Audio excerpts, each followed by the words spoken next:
திரைப்படத்துறை பல்வேறு வகையில் நீங்க வெளியேந்து பார்க்கும்போது பார்ப்பாங்க, இவர் அஜித், விஜய், ரஜினி, கமல் இவங்கெல்லாம் 1% தான்.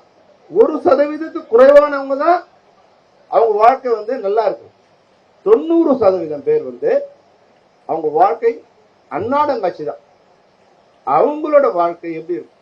குறைஞ்சபட்சம் 30 வருஷம் 40 வருஷம் நாங்க இந்த மக்களுக்காக சிரிக்க வைக்கிறதுக்காக, அவங்க சந்தோஷப்படுறதுக்காக நாங்க ஏதோ ஒரு உழைச்சிட்டே இருக்கோம். மரணம் பக்கத்துல இருந்தாலும் அதை பத்தி கவலைப்படுறதில்ல. 4 அடியில குதி அப்படின்னு சொன்னாருன்னா 5 அடியில இருந்தா எங்க ஸ்டன்மேன் குதிப்பான். ஏன்னா 4 அடியில குதிச்சா மாத்த சொன்ன எல்லுன்னா என்னையா நிக்கணும்னு நினைப்பாங்க.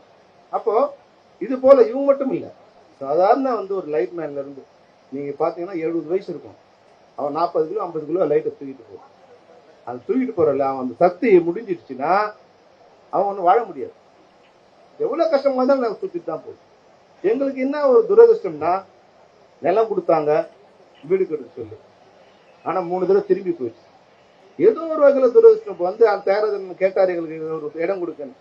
முன்னாடி எல்லாம் எங்களுடைய குடும்பங்கள் எங்க இருக்குன்னா வடபழனிலையும் சாலி கிராமத்திலையும் கொடம்பாக்கத்திலும் நாங்க இருந்தோம்.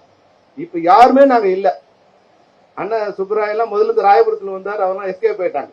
நாங்கெல்லாம் இப்ப எங்க இருக்கோம்னா, எங்க தொழிலாளர் எங்க இருக்காங்கன்னா பூந்தமல்லி தாண்டி திருவள்ளூர் பக்கத்துலயும், இல்ல இங்க கூடுவாஞ்சேரி தாண்டி வட செங்கல்பட்டு பக்கத்துலயும், இல்ல மகாபலிபுரம் தாண்டி இதுக்கு உள்ள எங்களால வாடகை கொடுத்து வாழவே முடியாது. அப்ப நாங்க 6 மணிக்கு நாங்க இங்க வந்தாகணும். அப்புறம் 6 மணிக்கு நாங்க வடபழனில இருக்கணும்னா எத்தனை மணிக்கு கிளம்பணும் நீங்க பாத்துங்க. நாங்க குறைஞ்சபட்சம் 4 மணிக்கு எழுந்து கிளம்பணும். அப்பதான் நாங்க 6 மணிக்கு இங்க நான் வர முடியும். இங்க வந்த பிறகு தயாரிப்பாளர் எங்களுக்கு வண்டி வாகனம் கொடுப்பாரு, முடிப்பாரு. நாங்க போன பிறகு அங்க 6 மணிக்கு ஷூட்டிங் முடியும். ஷூட்டிங் முடிஞ்ச உடனே நாங்க இங்க எங்க டிராப் பண்ணுவாங்க, ஒரு 7 மணிக்கு டிராப் பண்ணுவாங்க. மறுபடியும் நாங்க இங்க இருந்து எங்க ஊருக்கு போனோம்னா 10 மணி 11 மணி ஆயிடும். அப்போ 11 மணிக்கு நாங்க வீட்டுக்கு போய் படுத்து காலையில 4 மணிக்கு நாங்க கிளம்பணும். அப்போ 18-19 மணி நேரம் உழைப்பாகவும் பயனற்ற நேரமாகவும் தான் எங்களோட வாழ்க்கை போயிட்டே இருக்கு. இது மற்றவங்க எல்லாம் 8 மணி நேர வேலை, எங்களுக்கு 18 மணி நேர வேலை. ஆனாலும் எந்த விதமான அங்கீகாரம் எங்களுக்கு இல்லை. சாதாரண கட்டிட தொழிலாளர் இருக்கிற அங்கீகாரமோ இல்ல பீடி சுத்திர தொழிலாளர் இருக்கிற அங்கீகாரமோ எதுவுமே எங்களுக்கு இல்லை. எங்க குழந்தைங்க படிக்கணுமா, எங்க குழந்தைங்களுக்கு எங்களுக்கு ஏதாவது மருத்துவ தேவையா, எங்களுக்கு எதுவும் இல்லை. கலைஞர் ஆட்சியில ஒரு நல்ல வேலை பண்ணாங்க. கலைஞர் காப்பீட்டு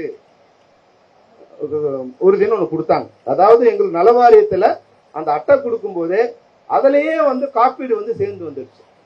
இப்ப அரசியல் என்ன ஆகுதுன்னா, ஒரு பேர் இருக்கும்போது அடுத்து வர ஆட்சி கலைஞர்னு பேர் இருக்கா, அந்த திட்டத்தையே க்ளோஸ் பண்ணு, அது திட்டமே போயிடுச்சு. இப்ப எங்களுக்கு அந்த இன்சூரன்ஸே இல்லை.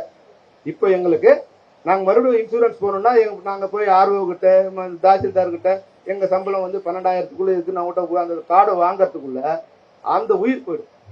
அதனால ஏதாவது ஆச்சு ஹாஸ்பிட்டல் போனா உங்ககிட்ட கார்டு இருக்கா, அரசு கொடுத்துருக்கு. இப்போ 2 லட்சம் ரூபாய்க்கு அரசுல மெடிக்கல் பாலிசி இருக்கு. ஆனா அதுக்கு அங்க போகும்போது எங்களுக்கு பயன்படுறது இல்லை. அதனால தயவு செய்து எங்களுக்கு ஒரு நலவாரியம் இருக்கு. அந்த நலவாரியத்துல திரைப்பட தொழிலாளர் மொத்தமா 25,000 பேர் தான் நாங்க இருக்கோம். இந்த தமிழ்நாடு அரசுக்கோ இல்ல மத்திய அரசுக்கோ 25,000ங்கிறது ஒரு ஓஷன்ல ஒரு டிராப் தான். நாங்க எங்களுக்கு நீங்க பெரிய செலவு கூட பண்ண வேண்டியதில்லை. 25,000 பேருக்கு ஒரு மருத்துவ வசதி கொடுக்கறதோ இல்ல வீடு கட்டி கொடுக்கறதோ பெரிய விஷயம் இல்லை. உங்க மனசுல போய் இருக்கணும். கலைஞர் வரைக்கும் எங்களுக்கு ஒரு பாதுகாப்பு இருக்குது. இப்போ தயவு செய்து இந்த பாதுகாப்பையும் உறுதியும் எங்க மேல அன்பையும் நீங்க மறுபடியும் செலுத்தணும். செய்திகளை உடனுக்குடனும் துல்லியமாகவும் தெரிந்து கொள்ள சப்ஸ்கிரைப் பண்ணுங்க.